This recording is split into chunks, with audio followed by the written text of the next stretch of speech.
মা, হ্যাঁ আজকে কি রান্না হয়েছে? আজকে রান্না হয়েছে দেখে বুঝতে পারছিস না আমি আজকে কি রান্না করতে পারি? এসব দেখে আজকে নিরামিষ রান্না করেছি, তার জন্য এখন আমি বেগুনি ভাজছি। এই যে তোমার ভাইরাল বেগুনি। আমার ভাইরাল বেগুনি। বন্ধুরা, যখনই আমি বেগুনি ভাজার ভিডিও দিয়েছি সেই ভিডিওতে অনেক অনেক ভিউজ এসছে, তোমরা অনেক পছন্দ করেছো আমার বেগুনির ভিডিওগুলো। এখানে পাঁপড় ভাজা দেখতে পাচ্ছি, ভাত আছে এটাতে।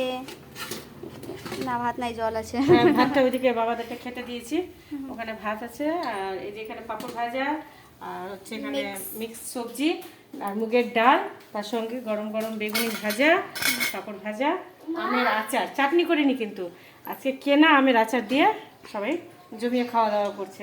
তো বেগুনিটা গরম গরম না হলে বন্ধুরা ভালো লাগে না, ওই জন্য বেগুনিটা করছি। আর মানে বেগুনি করার একটা বিশেষ কারণও আছে। এই যে দেখো বন্ধুরা, বেগুনিটা ছাঁচি দেখো, কত বড় বড় বেগুনি।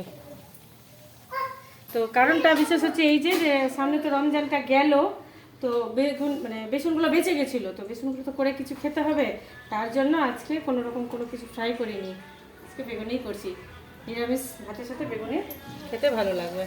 এই যে দেখো, আর আমার বেগুনির কালারগুলো দেখো বন্ধুরা, সেই এখানে 3টা পড়ে আছে, আমি আবার ওদেরকে খেতে দিয়েছি। তো সবাই ওইদিকে খাওয়া দাওয়া করছে। তো চলো বন্ধুরা, বেগুনিটা ভেজে নিই, দিয়ে আবার আরও সবাই খেতে বাকি আছে তাদেরকে খেতে দেবো। ভিডিওটা যদি ভালো লাগে অবশ্যই লাইক কমেন্ট করো।